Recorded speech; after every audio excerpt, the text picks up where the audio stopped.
AITA for filing for divorce because my husband made me drive him to the hospital? Long story, sorry in advance.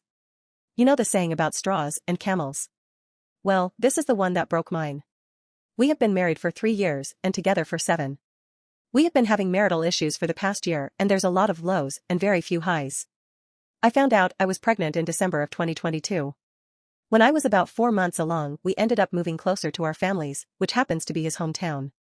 He knows everyone and therefore, when we moved back here, he ended up catching up with all his buddies every weekend and some days during the week and would stay out until 1 a.m. to 5 a.m. whenever he did.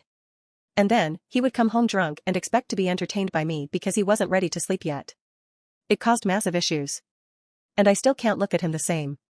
Our daughter is now 3 months old and up until last month, he was still going out and partying all hours at least once a weekend, though he stopped going out during the week. I ended up threatening divorce at that point and haven't worn my ring since.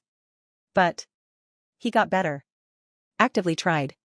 He hasn't been out once since that point and has been essentially kissing my ass when it comes to all else, like I haven't had to lift a finger 90% of the time to cook or clean because he does it. And despite me seeing the effort and knowing that he's actually trying, I think the damage was already done because I still can't look at him the same after he spent months partying constantly and leaving me alone with a wool pulled over my eyes. Anyways, he is a hypochondriac.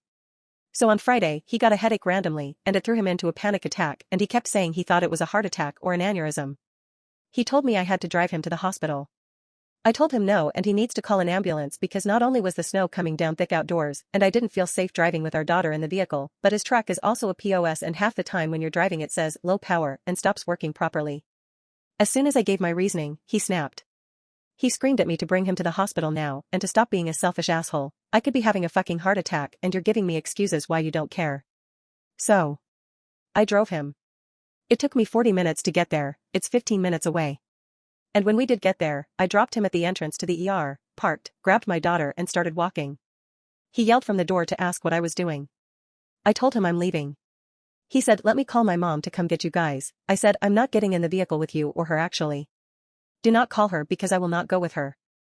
I started walking to the library, maybe a quarter mile, all sidewalks. Well, his mom shows up and stops beside me and says, get in. I told her no and made it clear that I had told him not to call her. She said, I said get in, you're being childish right now. So I kept walking, went to the library, called my mom and had her come get me and filed for divorce the same day. He was served the following morning. I'm being called every name under the sun by his mother because he could have fucking died and you're more concerned with having to drive him to the hospital. You're selfish and don't deserve my son or his daughter. She does know he was partying excessively, but she's a 50s woman and says, well, he was working and deserved the breaks. AITA? ETA, he was fine. It was neither a heart attack nor an aneurysm. It was dehydration.